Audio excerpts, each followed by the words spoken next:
அஸ்ஸலாமு அலைக்கும் friends, welcome to cooking tastic Asifa. இன்றைக்கி பார்த்திங்கன்னா பார்த்தாச்சு. So day 1 of Ramadan. எல்லாருக்குமே ரமதான் முபாரக். அண்ட் எல்லோரும் எப்படி இருக்கிறீங்க? அல்ஹம்துலில்லாஹ், இங்கே நாங்கள் நல்லா இருக்கிறோம். ஸோ இன்றைக்கி என்ன வீடியோன்னு பார்த்தீங்கன்னா, சஹரில் இருந்து இஃப்தார் வரைக்கும் நம்ம என்னென்னலாம் செய்கிறோம் அப்படிங்கிறது தான், என்னென்ன ரெசிபீஸ் பண்ணுறோம் அப்படிங்கிறதெல்லாம் இந்த வீடியோவில் கவர் பண்ணியிருக்கிறேன். ஸோ வீடியோ ஸ்கிப் பண்ணாமல் ஃபுல்லாக பாருங்கள். வாங்க வீடியோக்குள்ளே போகலாம்.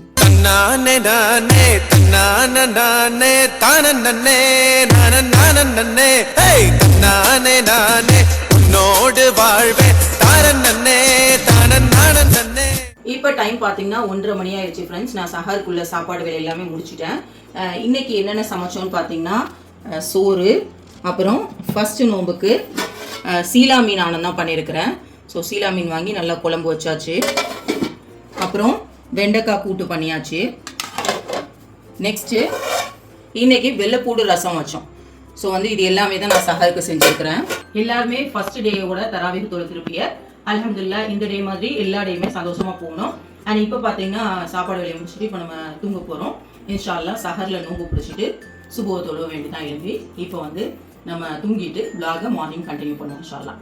புள்ளையோட தூங்க போட்டு நாங்களுமே தூங்கியாச்சு. அல்ஹம்துலில்லாஹ், நோம்பு வைக்கிறதுக்காக ஷஹருக்கு எழும்பியாச்சு. இன்றைக்கி என்ன பண்ணணும்னு பார்த்தீங்கன்னா, சீலா மீன் தான் பண்ணியிருந்தோம். ஸோ சோறு போட்டு சீலா மீன் சாப்பிட்றதுக்காக உட்காந்தாச்சு.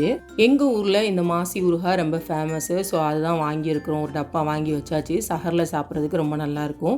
ஸோ சோத்துக்கு தொட்டுக்கிறதுக்காக மாசி ஊறுகாய் வச்சுட்டு அப்புறம் சீலா மீன் ஆனத்தை பிரட்டி தான் சாப்பிட்டுட்டு இருந்தேன். அல்ஹம்துலில்லாஹ், ரமலான் மாதம் வந்துட்டாலே ரொம்ப சந்தோஷமாக இருக்கும். நோம்பு எப்படி போகுதுன்னே தெரியாது. இப்போ தான் ஃபஸ்ட்டு நோம்பு வச்ச மாதிரி இருக்குது. அதுக்குள்ளே 3 நோம்பு போயிருச்சு.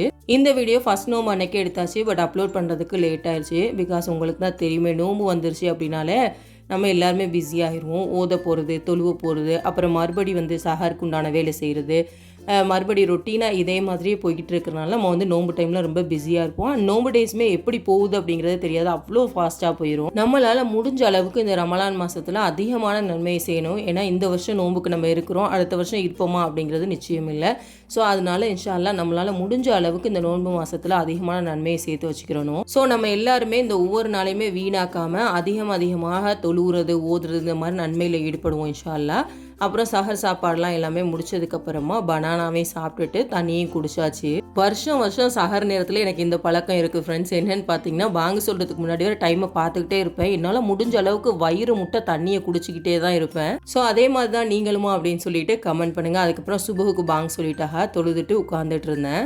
ஃப்ரெண்ட்ஸ், இப்போ எங்கே கிளம்பிட்டோன்னு பார்த்தீங்கன்னா, இஃப்தாருக்கு ரெசிபி செய்யணும். ஸோ அதனால் சிக்கனு அப்புறம் பால் எல்லாமே வாங்குறதுக்காக தான் கடைக்கு கிளம்பிட்டேன்.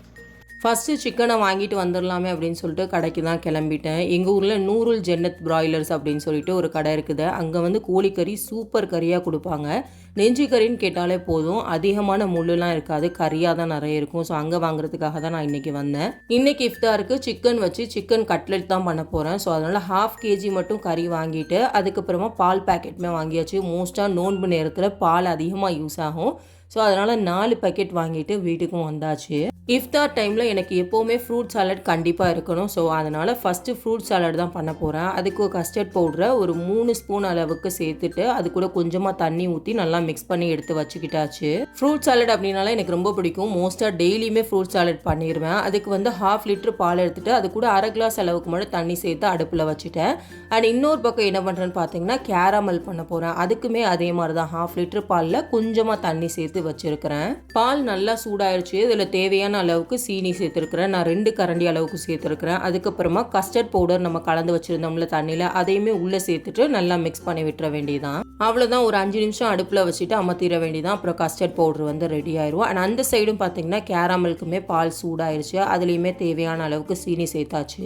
அப்புறம் பவுடரை உள்ளே சேர்த்துற வேண்டியதான். கேரமலுக்குமே 1/2 லிட்டர் பாலுக்கு ஒரு பவுடர் கரெக்டாக இருக்கும். ஸோ அந்த சாக்லேட் மாதிரி வச்சுருப்பாங்கல்ல, அதை எப்போவுமே நான் உள்ளேயே சேர்த்து மிக்ஸ் பண்ணிடுறது. பிகாஸ் தனியாக எடுத்தோம்னா கையெல்லாம் பிசுன்னு ஒட்டும். ஸோ அதனால் உள்ளேயே சேர்த்து விட்டு மிக்ஸ் பண்ணிடுறது. இப்போ பார்த்தீங்கன்னா கேரமலுக்குமே சூப்பராக ரெடி பண்ணிட்டோம். ஸ்டவ் ஆஃப் பண்ணி வச்சிட வேண்டியதான். ஒரு பக்கம் நல்லா கஸ்டர்ட் பவுடருமே ரெடியாகி நல்லா கெட்டியாகி வந்துருச்சு. இப்போ ரெண்டையுமே நல்லா ஆற வச்சதுக்கப்புறம் தான் ஃப்ரூட்டையுமே கட் பண்ணி போடணும். அதுக்கப்புறம் கேரமலையுமே ஃப்ரிட்ஜில் ஊற்றி வைக்கணும். ஸோ அதனால் ரெண்டையுமே நல்லா ஆற விட்டுட்டேன். நான் இதில் பண்ணுற ரெசிபீஸ்லாம் ரெகுலராக எல்லா வீட்லேயுமே பண்ணுறது தான். ஒரு சிலர் பண்ண மாட்டாங்க. ஸோ அதனால் பண்ணாதவங்களாம் கண்டிப்பாக ட்ரை பண்ணி பாருங்கள், செம்ம சூப்பராக இருக்கும். இந்த கேராமல் வந்து நல்லா ஆறிடுச்சு. இப்போ வந்து கப்பில் ஊற்றிட்டு நான் ஃப்ரிட்ஜில் வைக்க போகிறேன். கடப்பாசியுமே பண்ணலான்னு தான் இருந்தேன், பட் ஃப்ரிட்ஜில் வைக்கிறதுக்கு இடம் இல்லை. ஸோ அதனால் ஒவ்வொரு ரெசிபீஸாக பார்த்து பண்ண வேண்டியதாக இருக்குது. மொத்தமாக எல்லாத்தையுமே ஒரே டேலேயே பண்ணி வச்சிடலாம் அப்படின்னு பார்த்தாலும் முடிய மாட்டேங்குது, ஏன்னா ஃப்ரிட்ஜில் இடம் இல்லை. ஸோ அதான் ஒரு ப்ராப்ளமே. அதனால இன்னைக்கு நான் கடப்பாசி பண்ணல, கேரமலை ஊற்றி ஃப்ரிட்ஜில் வச்சாச்சு. அதுக்கப்புறமா பைனாப்பிள் டேங்குமே கரைச்சிட்டு ஃப்ரிட்ஜில் வச்சுட்டேன். நம்ம வாங்கிட்டு வந்த சிக்கனை நல்லா க்ளீன் பண்ணி வாஷ் பண்ணி எடுத்துக்கிட்டேன். இப்போ வந்து சிக்கன் கட்லெட் பண்ண போகிறதுனால இது மாதிரி நம்ம அரைச்சி தான் சேர்த்துக்கிறணும்.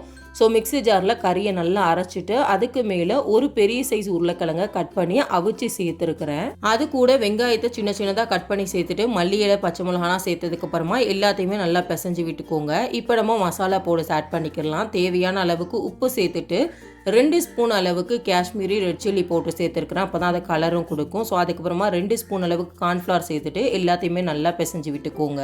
சிக்கன் கட்லெட் பண்ணுறதுக்கு சிக்கன் அரைச்சி இந்த மாதிரி ரெடி பண்ணி வச்சுட்டோம். இப்போ நம்ம வந்து சின்ன சின்ன உருண்டையாக பிடிச்சிட்டு உள்ளங்கையில் தட்டி எடுத்துக்கிற போகிறோம். கட்லெட் வந்து மோஸ்ட்டாக ரவுண்ட் ஷேப்பில் தான் இருக்கும். ஸோ அதனால் நான் அது மாதிரி தான் பண்ணி எடுத்துக்கிறேன். இப்போ வந்து கையில் எடுத்துகிட்டு இந்த மாதிரி ரவுண்ட் ஷேப் பண்ணிக்கிட்டாச்சு. ஒரு சைடு இதே மாதிரி எல்லாத்தையுமே நான் எடுத்து வச்சுக்கிட்டேன். ஏன்னா எடுத்து வச்சுக்கிட்டோம்னா நம்ம மாவில் டிப் பண்ணி போடுறதுக்கு ரொம்ப ஈஸியாக இருக்கும். ஸோ அதனால் ஒரு 5 இந்த மாதிரி நான் ரவுண்ட் பண்ணி எடுத்து வச்சுக்கிட்டேன். ஒரு பவுலில் கொஞ்சமாக மைதா மாவு சேர்த்துட்டு அது கூட தண்ணியுமே கலந்து வச்சுருக்கிறேன். ஸோ அதில் டிப் பண்ணிவிட்டு அதுக்கப்புறமா பிரெட் க்ரம்ஸில் போட்டு எடுத்துட வேண்டியதான். அவ்வளோதான், சிக்கன் கட்லெட் ஃப்ரை பண்ணுறதுக்கு ரெடி ஆயிடுச்சு.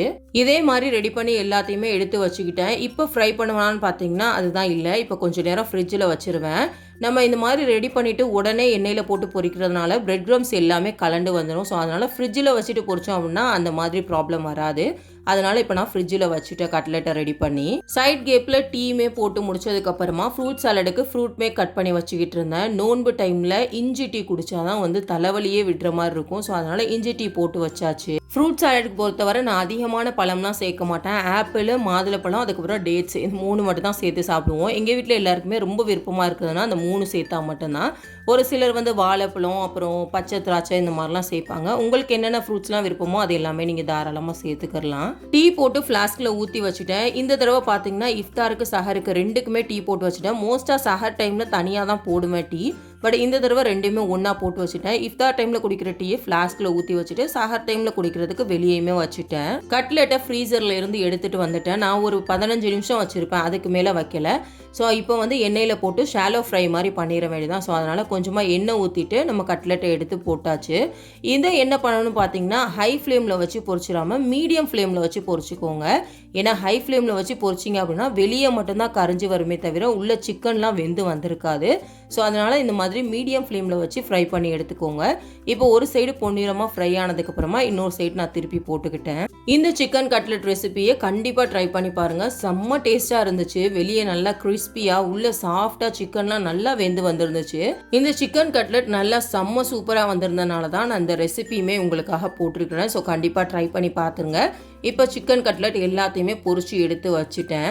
எனக்கு 15 சிக்கன் கட்லெட் கிட்ட வந்துச்சு. பட் 9 மட்டும் தான் ஃப்ரை பண்ணியிருந்தேன். பேலன்ஸை வந்து ஃப்ரிட்ஜில் வச்சுட்டேன். தேவைப்படும் போது எடுத்து ஃப்ரை பண்ணிக்கலாம் அப்படின்னு சொல்லிட்டு இப்போ வந்து ஃப்ரூட் சாலடுக்கு தான் ரெடி பண்ணிட்டு இருக்கிறேன். அந்த கஸ்டர்ட் பவுடரை பாலில் மிக்ஸ் பண்ணி வச்சுருந்தோம்ல, ஸோ அந்த மிக்ஸை வந்து உள்ள ஃப்ரிட்ஜில் வச்சுட்டு இப்போ தான் எடுத்தேன். அதில் ஆப்பிள், மாதுளப்பழம், அப்புறம் டேட்ஸ் 3மே கட் பண்ணி உள்ளே சேர்த்துக்கிட்டாச்சு. அவ்வளோதான், ஃப்ரூட் சாலட்மே ரெடி ஆயிடுச்சு. உங்களுக்கு தேவைப்படுற ஃப்ரூட்ஸை வந்து நீங்கள் எக்ஸ்ட்ரா சேர்த்துக்கலாம். அவ்வளோதான் ஃப்ரெண்ட்ஸ், பாங்கும் சொல்லிட்டாங்க. ஸோ நோம்பு எல்லாமே அல்ஹம்துலில்லாஹ் நல்லபடியாக திறந்துட்டோம். ஸோ கண்டிப்பாக இந்த ரெசிபிஸ் எல்லாத்தையுமே ட்ரை பண்ணி பாருங்கள். இன்ஷா அல்லாஹ் நெக்ஸ்ட் vlogல சந்திப்போம். தேங்க்ஸ் ஃபார் வாட்சிங். டாடா, பாய்.